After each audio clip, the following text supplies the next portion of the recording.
What does their lineup bring? Well, they've got obviously, like we've talked about, the experience that you're looking for this time of year. They've been through it like we have. I mean, on paper, I think the teams are pretty much even for the most part. They may be a little bit older than us, but their lineup is very explosive. They can put up some runs real quick, like they did this past week. And I know in the 3 games they hit like over 400 as a team, which is pretty amazing against usually the arms that you see in regionals. You saw the arms we had to try to beat, and pretty electric. And but they're dangerous, and they've got a good mix of right and left-handed hitter, switch hitter, and Dillard, and physical kids that can leave the yard at just about any time.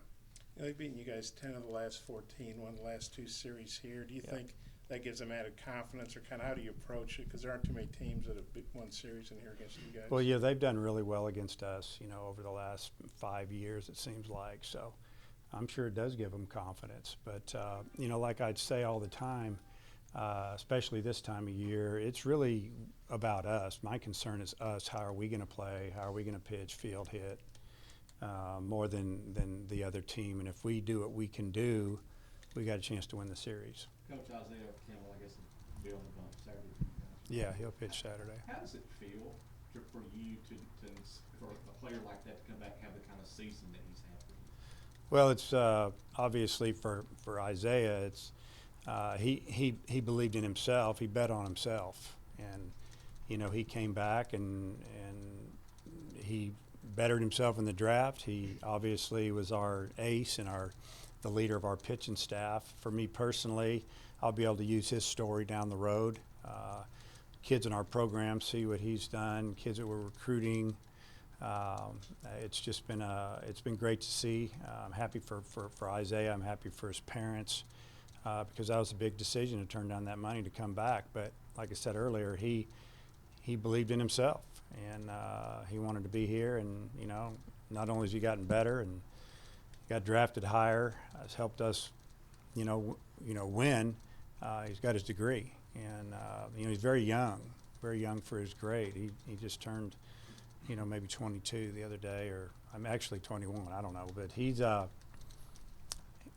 special kid. I mean, there's not a lot of those out there because he's very intelligent and he worked extremely hard, and he's a really good leader. And Dave, you talked a little bit about. We don't know yet. We're going to TBA that. We've already told them that.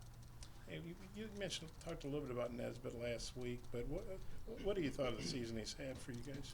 Well, defensively, it's been solid all year. Offensively, you look at his numbers. Batting average has fluctuated a lot. He got hot there for a while and got it up over 300, 310, 315. But what's been impressive is that, he's got 40 RBIs, and this is a guy that couldn't make the travel squad last year, and this year has really come out and established himself as a really good defender and a guy that has a knack for getting a big hit every now and then, and very popular amongst his teammates, good guy, even keeled, and I think he's done a tremendous job for us. Has he surprised you? Yeah, you can't, a guy that can't make the roster and the next year he's starting on a team that wins 40 games, it's hard to, project or predict that, and I saw him as a young player. He kind of flatlined a little bit, stayed the same, and then this year he's made a jump. What do you think? Why do you think he's made that jump? He got stronger. Physically he's still a lean guy, but he's gotten stronger. Just through working with Blaine and just getting after it in the weight room and just being a part of it. And there's a lot of want to there. Plus he's another kid. He's a good student. He's smart. He knew what it was going to take, and he's done a good job. How have you seen your freshmen develop this season and become the contributors that they are?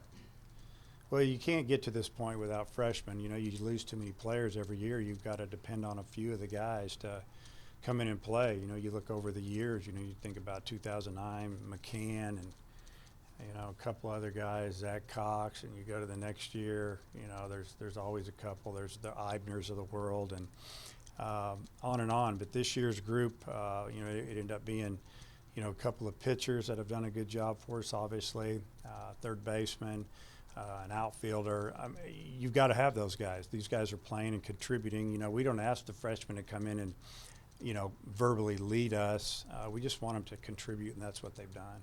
A lot of opposing coaches have talked about Opitz and Fletcher being able to impact a game without getting a hit. Just kind of what's their defense meant to you all? Well, the defense up the middle is huge, and, you know, our center fielder and our catcher are a big part of that. And Opitz, to me, is like, you know, he's like having a shortstop catching athletically. He's got a lot of energy. Umpires like working behind him. They feel like that he presents the ball to him really good. They get a good look. He makes borderline pitches look better than they are. He can block with anybody in the country. He's got an accurate arm, quick release, and the pitchers love throwing to him. And then Fletcher's just he's been a magician in center field. He's got a feel, a knack for moving one way or the other. He gets great reads. He's got an accurate arm, and he's not scared of the fence, wall, whatever you want to say. He's fearless out there, and you know, we've enjoyed having him out there. It's hard for a true freshman to come in and play center field like he did a few years back, and he's played there, you know, for 3 straight years. And you know, he's another guy that he could have signed out of high school, but he bet on himself and ended up being a second round, whatever. Did you ever envision him hitting cleanup like he has this year? I thought he would be a 3, 4, 5 hole hitter when we got him, because he had power. He had power to the pull side. You know, it's just the way it seemed to work down the stretch in our lineup to put him there. To me, whether you're hitting 3, 4, or 5, it's all the same. Yeah, you said the other day after the game that one of the things SEC coaches like about the NCAA tournament is you don't have to play another SEC team in your regional. But now you and Ole Miss are the only super regional SEC matchup, so you can't get away from them. You can't get away from each other. How do you feel about that? Well, you know, it's just feel great being in super regional, and you know, I think Mike might tell you the same, Coach Bianco, that he'd probably rather play out of league, but it is what it is. We saw the bracket. Our biggest concern was getting through our regional, and I'm sure they were too. And you know, I have a lot of respect for Mike and his staff. They do a great job recruiting, coaching. There's probably not a better staff in the league, and you know, they play in front of a lot of fans like we do. It's kind of to me, it's the same type program, and you know, it's going to be a great series.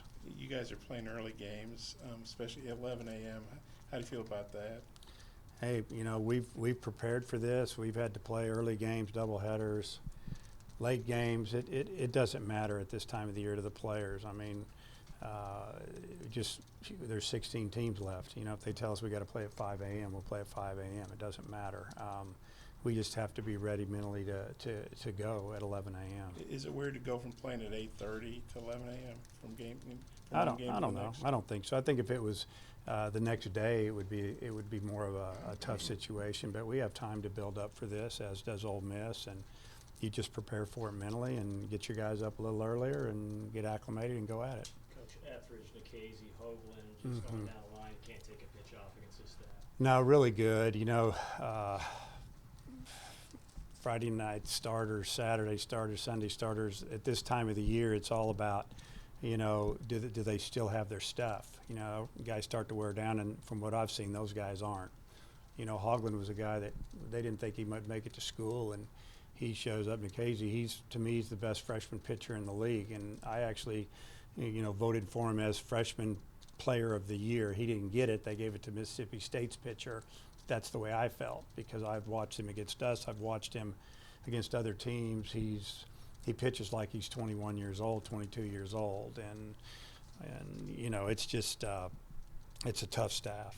You know, 16 teams left, 5 of them in your division. What do you think about that? Well, I've been saying it all year. The Western Division is the toughest division in the country this year. It's older. There's not much difference between, you know, one through 6, honestly, because I include A&M in there. Everybody was that good, and it was just such a grind to get through it. And you know, SEC, you know, it's what we signed up for. Does that add to the sense of accomplishment, sharing the division title when 5 are still playing? Yeah, I mean, it's an accomplishment. I mean, obviously, it's tough to win a division. It's tough to get to a regional with all the parity now in Division I baseball. So, It's 2 years in a row we finished tied at the top, and better than finishing second. Dave, as it relates to your signees, how do you feel like the draft has gone so far? Well, the signees are, I've been dealing with it last night and this morning, and if you noticed in the draft, it's been about 75% college players out of the first 10 rounds. So I feel like today they're going to be taking a lot of the high school guys, and they're going to offer them over slot money by a lot, and they're working deals. Going to try to save money, maybe rounds 5 through 10, so they'll have it for those rounds. And so far so good. But I say it all the time. They're trying to buy these kids out of college. They have a checkbook and we don't. We'll just see what happens. So how do you feel about all the guys that are on the team now that have been drafted? I'm really excited for these guys. They've all worked hard. We had 2 go the first night, and then 4 yesterday, and guys that have battled different things, whether it's just getting on the field, injuries, waiting their turn. So just happy for those guys. They can relax and just play ball this weekend. And I think to the man, they'd tell you they're excited about being drafted, but they're hooked up for this weekend. You got the only major sport where they have the draft. This would be like having the NFL draft during bowl season, or having the NBA draft during the NCAA tournament. I mean, they'd never do that. But you have guys who go from, the excitement of winning a regional to getting drafted. Now they got to get refocused for a super. What kind of challenges does that present? Well, it's an individual challenge for those that are waiting, or the ones that have drafted. They've got to just, be strong about it, really, and stay within, what we're trying to do here, and that's get to the next step. So, we practiced early yesterday, and we were off the field just about by the time the draft started, so those guys could go enjoy it. Today we're going to be out here for an hour and 15 minutes and let a few of those guys kind of get that underneath them and move on, hopefully, and get to hear their name. And but I think we've got some guys that are pretty mature, and they're not all stressed out about it now. I think the ones that have been drafted, it's kind of like it's over, it's a relief. Now let's just move on. But the timing of it's not good, and I think it could change over the next few years. You've got a handful of 3rd and 4th year players who didn't play a whole lot before this season, but they've obviously had big roles. How much do you feel like that's helped you get back to this point? Well, it's easier to get here with older kids because they've been around it, even if they weren't right in the middle of it on the field. And I think sometimes each individual, they want to prove that they're worthy, obviously, and I feel like that a lot of these guys have gone out and proven this year that they belong here. They were worthy last year, but they were behind somebody that was good, and we made a great run, and they want to do what those guys did. And but it's like I tell them, they're their own team. This is a totally different team. It's been fun being around these guys. It was fun last year, but it's fun being around these guys this year, and that they're still writing their own story, and hopefully we got a couple more chapters to go. Yeah, I don't think I was around when you said this, but I read it, I think it was Matt's story, that you said you wanted Martin to play shortstop this year because if you put Kenley there, he was going to be drafted, which, I mean, I was right. Well, yeah, you as you always are. No, not always. What made you so confident that a guy who really hadn't played much for you would be drafted? Because I really liked his tools. I liked he can run, he can really throw. He's got a really good glove, and he hits left-handed. And I knew if he hit, and I felt like he hit in the fall against some pretty good arms. Our guys were throwing the ball 92, 95 in the fall, and we hit him a little bit. I was a little nervous about it. Didn't know if we could pitch.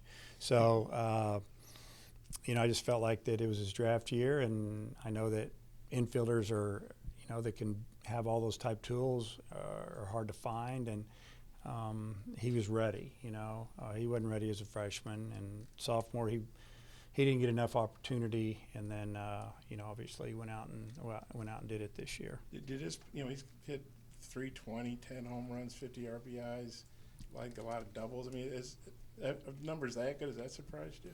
Well, again, I can't predict that. Probably a little bit. We thought he would hit some home runs. I didn't know if he'd hit double digits, and hitting 300, you got to be a little lucky, you got to be good. And the reason he hits 300 is he doesn't swing at a lot of bad pitches.